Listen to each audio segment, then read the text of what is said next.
बिस्मिल्लाहिर्रहमानिर्रहीम। अस्सलाम स्टूडेंट्स, मेरा नाम अब्दुल रहमान है और आज जैसे कि हमने प्रीवियस लेक्चर में अपना 10th क्लास का कंप्यूटर साइंस का चैप्टर नंबर 1 स्टार्ट किया था। ठीक है, आज हमारे पास लेक्चर नंबर 2 है। ठीक है, पहले लेक्चर में हमने अपने 4 स्टेप्स जो थे प्रॉब्लम सॉल्विंग के या प्रॉब्लम सॉल्विंग मेथड्स जो थे उनको 4 को डिस्कस किया था। पहला था हमारे पास प्रॉब्लम आइडेंटिफिकेशन का, फिर सेकंड हमारे पास स्पेसिफाइड रिक्वायरमेंट्स। ठीक है, रिक्वायरमेंट्स स्पेसिफाई करते हैं। फिर थर्ड स्टेप के अंदर हम प्रॉब्लम को एनालाइज करते हैं। ठीक है, उसके बाद नंबर 4 के अंदर जो था हमने डिस्कस किया था एल्गोरिथम को कैसे बनाते हैं, एल्गोरिथम को डिज़ाइन करना और फ्लो चार्ट को जो है ड्रॉ करना। ठीक है, तो ये 4 स्टेप हमने देखे थे अपने। अब आज जो है हमारे पास हमारे जो है हम नेक्स्ट जो अपना हमारा स्टेप है स्टेप 5, उसकी तरफ जाने से पहले कल जो मैंने आपको बताया था एल्गोरिथम को डिज़ाइन करना, वहाँ पे एक डेफिनेशन जो है वो मिसिंग हो गई थी। ठीक है, वो डेफिनेशन क्या है? वो डेफिनेशन है हमारे पास डेस्क चेकिंग की डेफिनेशन।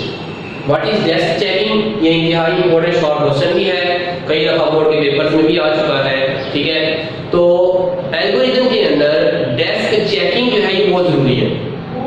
अगर आप डेस्क चेकिंग नहीं करते तो हमारे पास जो एल्गोरिथम है वो आपको नहीं पता लगेगा कि वो सही है भी या नहीं है। जब आपका एल्गोरिथम ही सही नहीं होगा तो हमारे जो आगे आने वाले जितने भी स्टेप्स होंगे वो सारे हमारे खराब होंगे और हमारी जो आउटपुट है वो एक्यूरेट नहीं आएगी।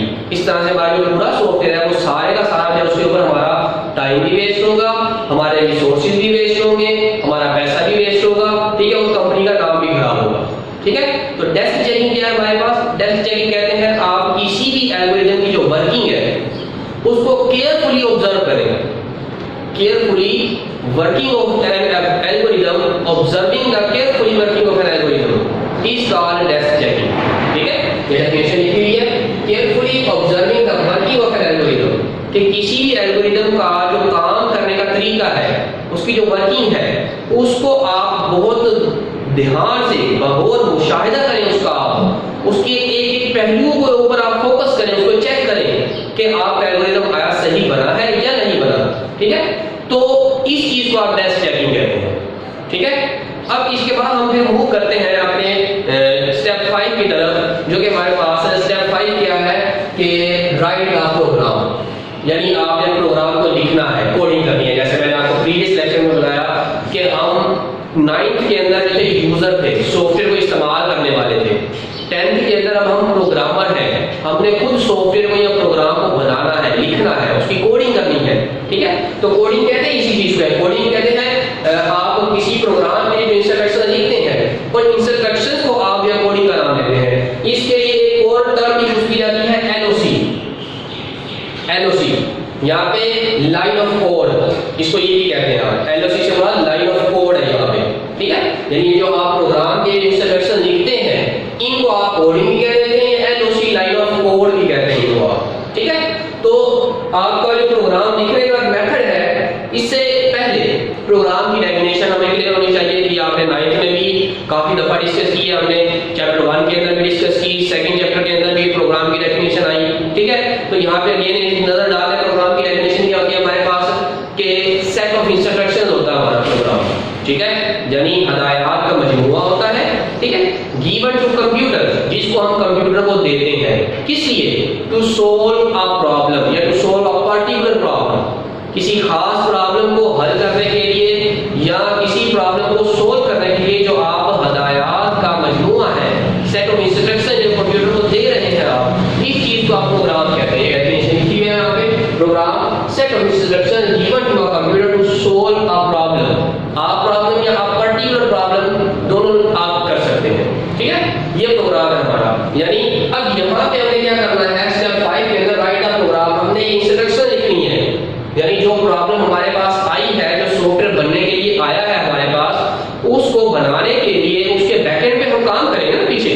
ठीक है, अब ये 2 चीजें होती हैं हमारे पास जब कोई भी सॉफ्टवेयर बनता है, उसके अंदर 2 चीजें होती हैं, एक होता है फ्रंट एंड, एक होता है बैक एंड। फ्रंट एंड वो होता है जो कि यूजर देख रहा होता है, जो कि यूजर के सामने आ रहा है, यूजर वर्किंग कर रहा होता है जिसके ऊपर। ठीक है, जैसे आप कोई भी एप्लीकेशन इस्तेमाल करते हैं तो जो आप इस्तेमाल जबकि बैकएंड वो होता है जिसके पीछे जहां पर प्रोग्रामर ने कोडिंग की होती है उसको बैकएंड कहा जाता है। ठीक है, तो अब यहाँ पे हम 9th के अंदर यूजर थे, फ्रंट एंड को देखते थे, उसके ऊपर काम कर रहे थे। अब 10th के अंदर हम प्रोग्रामर है तो हम बैकएंड पे काम करेंगे, उसके लिए प्रोग्राम को लिखेंगे, कोडिंग करेंगे हम यहाँ पे। ठीक है, मेरे ख्याल में ये आपको इजीली क्लियर हो गया होगा सारा ये। ठीक है, अब ये प्रोग्राम लिखा कैसे जाता है? प्रोग्राम आप किसी भी प्रोग्रामिंग लैंग्वेज में लिखते हैं। जैसे हम आमतौर पे बातचीत करने के लिए डिफरेंट लैंग्वेज इस्तेमाल करते हैं। ठीक है, हर किसी की अलग अलग लैंग्वेज होती है, जैसे उर्दू है हमारे पास, इंग्लिश है, ठीक है, हिंदी है, और भी डिफरेंट मतलब दुनिया के अंदर बेशुमार लैंग्वेज हैं जो कि इंसान आपस में कम्युनिकेशन करने के लिए इस्तेमाल करते हैं। ठीक है, तो सेम इसी तरह हमारे पास जो है अब प्रोग्राम को लिखने के लिए बेशुमार प्रोग्रामिंग लैंग्वेज है। इनका आपने इंट्रोडक्शन जो है 9th क्लास के चैप्टर नंबर 1 में इनको आपने डिस्कस किया हुआ है। ठीक है, फिर 2 टाइप होती हैं। ठीक है, लो लेवल लैंग्वेज होती है और एक होती है high level.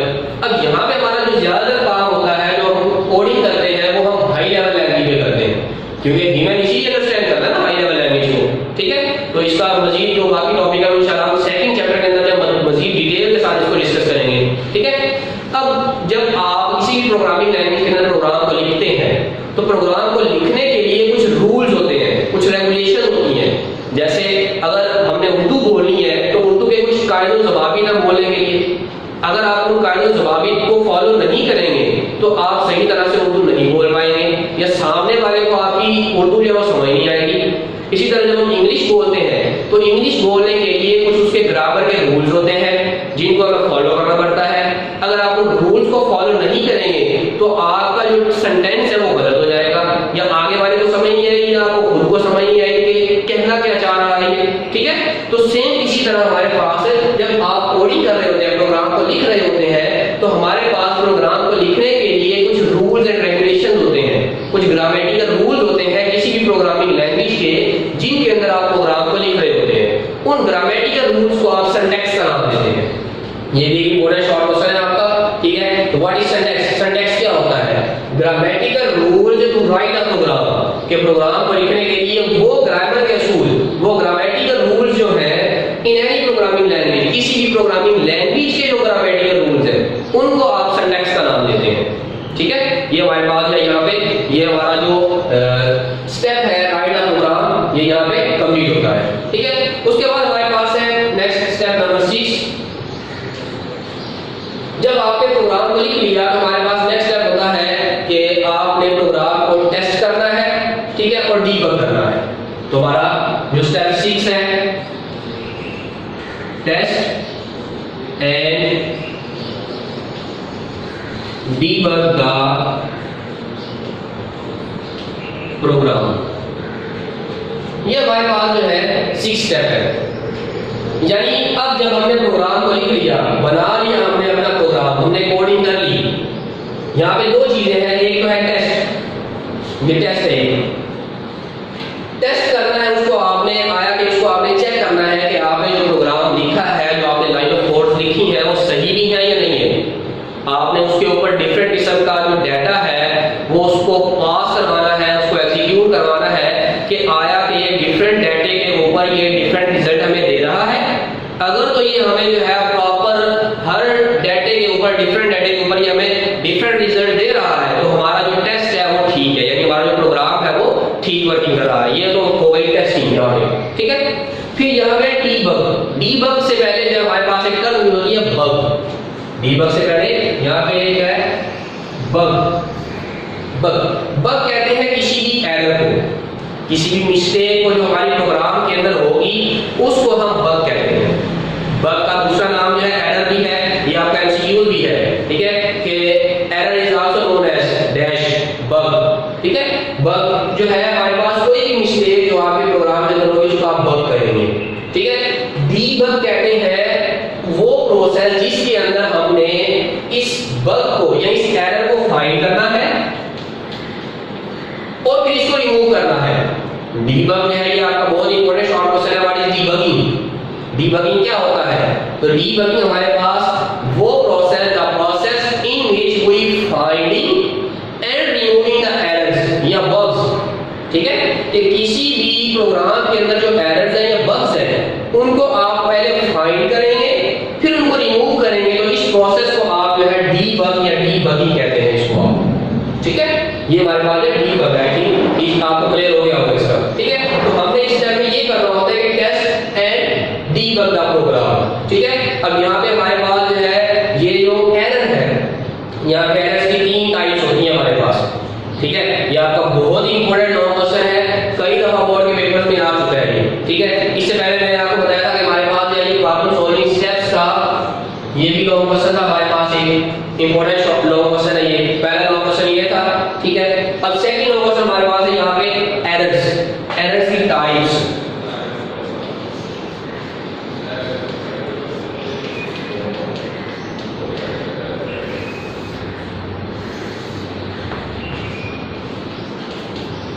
Types of errors, ये लॉन्ग क्वेश्चन है हमारे पास, ठीक है। इंपॉर्टेंट लॉन्ग क्वेश्चन है, बहुत इंपॉर्टेंट है, ठीक है। आता है क्वेश्चन कि what is debugging, explain the types of errors. Errors की जो टाइप्स है उनको एक्सप्लेन करें और डीबगिंग की डेफिनेशन भी लिखें, तारीफ भी करें। डीबगिंग मैंने आपको पहले बता दिया है, ठीक है।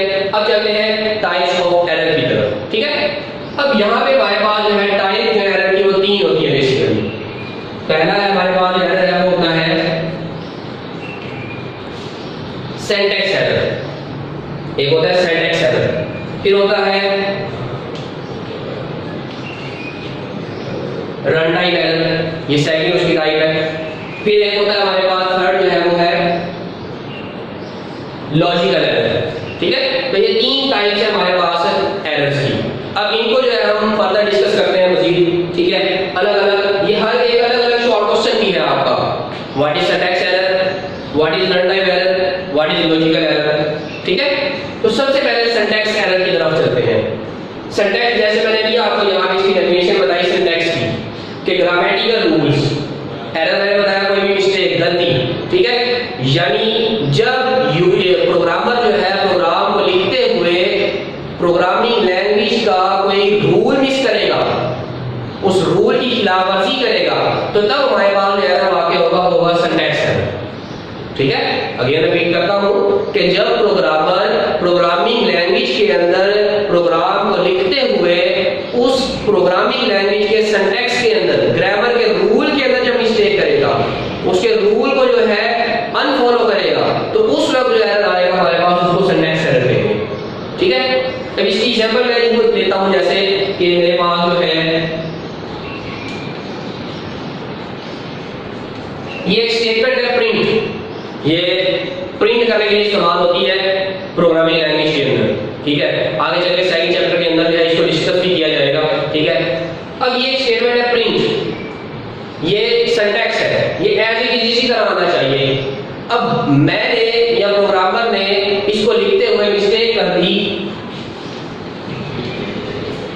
ये इस तरह से प्रिंट लिख दिया। अब यहाँ पे आई या मिसिंग है, ठीक है। तो अब ये जो एरर मेरे पास इस तरह से ये लिखा है मैंने, ये मेरे पास जो है सिंटैक्स एरर जनरेट होगा, ठीक है। एक और एग्जांपल इसकी लेते हैं, लाइक के दूसरी एग्जांपल जो है मैंने इसको लिखा a = 5 लिखना था मैंने, ठीक है। यानी जो 5 वैल्यू है ये a को साइन होगी इस तरह से, ठीक है। इसी वेरिएबल को वैल्यू साइन हो रही है ना, ठीक है। तो मैंने इसको जो है रिवर्स कर दिया, 5 = a, मैंने इसको इस तरह से कर दिया। अब यहाँ पे a हम 5 को नहीं दे सकते क्योंकि a तो वेरिएबल है, ये कांस्टेंट है। ये वेरिएबल कांस्टेंट का जो कांसेप्ट है ये भी सेकंड चैप्टर में डिटेल के साथ आएगा। अब यहाँ पे जो हमने ये लिख लिया, अब ये भी हमारे पास जो है ये सिंटैक्स एरर को जनरेट कर देगा, ठीक है। ये हमारा सिंटैक्स एरर है। अब चलते हैं नेक्स्ट रन टाइम एरर की तरफ। रन टाइम नाम क्या है उसका, रन टाइम, यानी जब हम प्रोग्राम, ये जो सिंटैक्स एरर है ये तब आता है जब आप प्रोग्राम को कंपाइल कर रहे होते हैं। कंपाइल करने से बाद हमारे पास ये लैंग्वेज ट्रांसलेटर है, ये हमने 9 के चैप्टर नंबर 1 में पढ़े हुए हैं। कंपाइल या कंपाइलर करता है, कंपाइलर का क्या काम होता है ये हमने इसको डिस्कस किया हुआ है, ठीक है। सिंटैक्स एरर आएगा हमारा कंपाइल करते वक्त। रन टाइम एरर आएगा हमारा जब हम प्रोग्राम को रन कर रहे होंगे, यानी एग्जीक्यूट करवा रहे होंगे, ठीक है। यानी उसकी आउटपुट लेने के लिए हमने उसको चला लिया होगा प्रोग्राम को, ये रन टाइम एरर तब आएगा। नाम से रिपीट करना, रन टाइम, रन यानी जब आपका प्रोग्राम चल रहा है टाइम, उस वक्त ये एरर वाकया होगा हमारे पास, ठीक है। लेकिन यार एरर होता क्या है?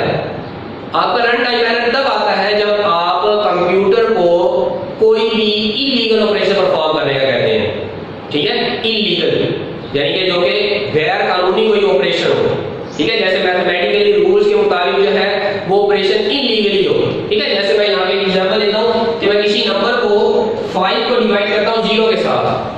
अब यहाँ पे जब मैं इसको डिवाइड करूंगा 0 के साथ तो ये इलीगल ऑपरेशन है, जिसका जो आंसर है वो आता है इंफिनिटी, ठीक है।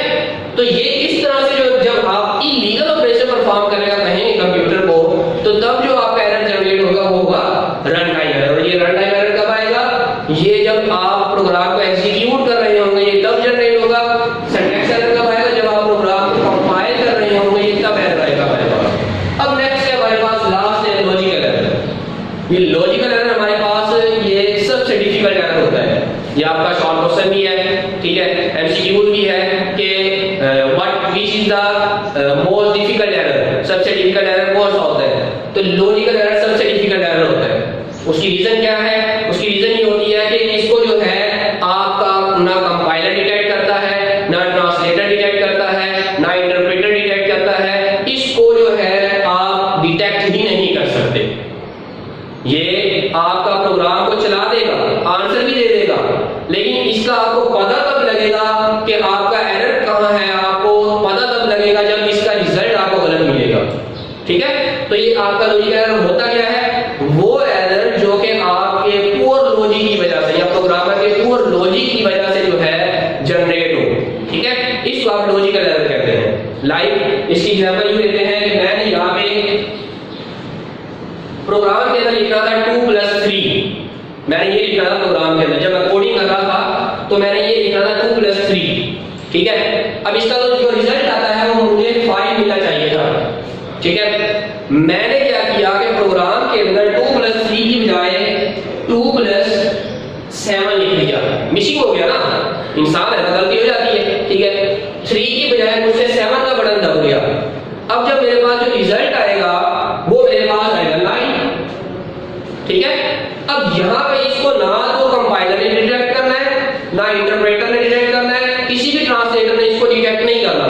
हमारा पूरा प्रोग्राम जो वो चल जाएगा। हमें पता कब लगेगा? जब आंसर हमें मिलेगा। मुझे आंसर रिक्वायर्ड था 5, लेकिन आंसर मेरा क्या आ रहा है 9। तो ये जो आपका एरर होगा इस तरह से ये लॉजिकल एरर होगा, ठीक है। तो अब चलते हैं उसकी तरफ कि इसको सबसे डिफिकल्ट एरर क्यों कहा जाता है। एक तो मैंने आपको बता दिया कि इसको जो है ट्रांसलेटर डिटेक्ट नहीं करता, एक पॉइंट ये हो गया। सेकंड पॉइंट ये है कि इसको फाइंड करने के लिए आपका बहुत सा टाइम वेस्ट हो जाता है, ठीक है। लाइक अगर आपके प्रोग्राम के अंदर 500 या 1000 या 2000 लाइनें हैं, ठीक है, आपका इतना सॉफ्टवेयर है इतना बड़ा, ठीक है, तो आपके कंपाइलर ने या इंटरप्रेटर ने तो इसको डिटेक्ट नहीं करना, तो आपको पूरी 2000 लाइनें जो है आपको देखनी पड़ेंगी। एक एक लाइन आप देखेंगे कहाँ पे मिस्टेक की है मैंने, उसके जरिए आपका टाइम वेस्ट होगा, आपके रिसोर्सेज वेस्ट होंगे, ठीक है, कंपनी का नाम खराब होगा, आप प्रॉपर तौर पे जो है टाइम पे आप अपना सॉफ्टवेयर डिलीवर नहीं कर सकेंगे, ठीक है। तो ये हमारे पास जो है ये लॉजिकल एरर इस वजह से सबसे डिफिकल्ट एरर होता है, ठीक है। ये हमारे पास दोनों क्वेश्चन इस तरह कंप्लीट होता है मजीद हमारा, ठीक है। अब 7 स्टेप है हमारे पास इंप्लीमेंट द प्रोग्राम, ठीक है। यही जब हमने अब अपना 5वां स्टेप कर लिया, हमने प्रोग्राम को लिख लिया, छठे स्टेप में हमने उसको टेस्ट भी कर लिया, उसके अंदर कोई एरर नहीं है, ठीक है। अब 7 स्टेप की तरफ चलते हैं हम इंप्लीमेंट द प्रोग्राम। इंप्लीमेंट का मतलब होता है अप्लाई करना, यानी हम जो हमने प्रोग्राम बना लिया, जो सॉफ्टवेयर बना लिया, हमने जिस मकसद के लिए इसको बनाया था, अब हम उसके ऊपर वहां पे उसको लागू कर देंगे, वहां पे उसको चला देंगे, ठीक है। यानी किसी स्कूल का सॉफ्टवेयर बनाया था हमने, किसी कॉलेज का बनाया था, किसी बैंक का बनाया था, किसी बिजनेस प्लान का बनाया था, जिस भी चीज के लिए हमने सॉफ्टवेयर बनाया था, ठीक है, अब हम उसको वहां पे जो है अप्लाई कर देंगे। ये होता है इंप्लीमेंट द प्रोग्राम, ठीक है। यहाँ पे कुछ नहीं करना होता, सिर्फ हम अपना बंदा भेजते हैं वहां पे, वो जाकर उस कंप्यूटर के ऊपर जो सॉफ्टवेयर को इंस्टॉल कर लेता है, वो वर्किंग उसकी स्टार्ट हो जाती है, ठीक है। नंबर 1 है हमारे पास है maintain and update the program, कि आपने प्रोग्राम को मेंटेन और अपडेट करना है, ठीक है।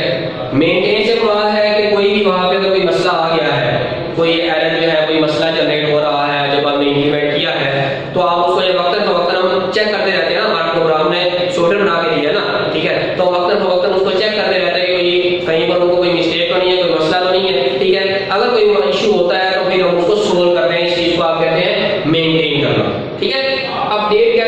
हम कि आहिस्ता आहिस्ता उसके फीचर को बढ़ाते जाना, ठीक है। जैसे हम अक्सर जो है सॉफ्टवेयर को देखते हैं, ठीक है, एप्लीकेशन होती है, उनकी अपडेट्स आ रही होती है। अपडेट्स का क्या मतलब होता है? अपडेट्स का ये मतलब यानी उनके अंदर जो फीचर है वो बढ़ाते जा रहे हैं उनको, या जो उनकी मिस्टेक्स थी उनको वो रिमूव करते जा रहे हैं, ठीक है। तो इससे पूरा होती है अपडेट का प्रोग्राम। यानी हमने जो सॉफ्टवेयर बनाया था, ठीक है, जैसे पहले हमने सॉफ्टवेयर बनाया था कि प्लस माइनस मल्टीप्लाई डिवाइड के लिए सॉफ्टवेयर देना बना के, ठीक है। अब बाद में कस्टमर ने कह दिया कि मुझे जो है कोसाइन टेंजेंट वगैरह स्क्वायर रूट, ठीक है, इन चीजों की जरूरत है, ठीक है। तो फिर हम उसको ये फीचर भी ऐड करके देंगे। जब हम इन फीचर को ऐड करेंगे तो ये हम अपडेट का प्रोग्राम कर रहे हैं, ठीक है। उसके बाद लास्ट स्टेप है हमारे पास डॉक्यूमेंट का प्रोग्राम। ये डॉक्यूमेंट का प्रोग्राम है, ये जो स्टेप है हमारा, ये स्टार्ट से शुरू हो जाता है, पहले स्टेप से ही शुरू हो जाता है, ठीक है। यानी यहाँ पे हमने करना क्या होता है कि हमारे जो प्रोग्राम के लिए जो जो चीजें हमने की हैं, जो जो स्टेप हमने किए हैं, जो जो काम हमने किए हैं, जो जो चीजों की हमें जरूरत पड़ी है, उन सबको हम एक डॉक्यूमेंट की फॉर्म में लिखते जाते हैं साथ साथ, ठीक है। ये पहले स्टेप से हम इसको करते जाते हैं, ठीक है। अब उस इन सब चीजों को हम लिखते जाते हैं और पूरा एक डॉक्यूमेंट बन जाता है। इस चीज को आप कहते हैं डॉक्यूमेंट का प्रोग्राम। अब ये क्यों करते हैं? इसलिए करते हैं ताकि अगर फ्यूचर के अंदर जो है हमारे पास कोई दोबारा से इसी तरह का सॉफ्टवेयर आए, ठीक है, तो हमें ये सारे स्टेप दोबारा से दोहराने की जरूरत ना पड़े, बल्कि हम सिर्फ जो पहले से बने हुए चीजें हैं उन्हीं को फॉलो करें और हम बहुत जल्द जो है बगैर टाइम वेस्ट किए कस्टमर को उसका सॉफ्टवेयर बना के डिलीवर कर दें, ठीक है। तो इस वजह से हम ये डॉक्यूमेंट करते हैं। डॉक्यूमेंट का दूसरा नाम कहते हैं इसको यूजर मैनुअल गाइड भी कहते हैं इसको, आप यूजर मैनुअल गाइड।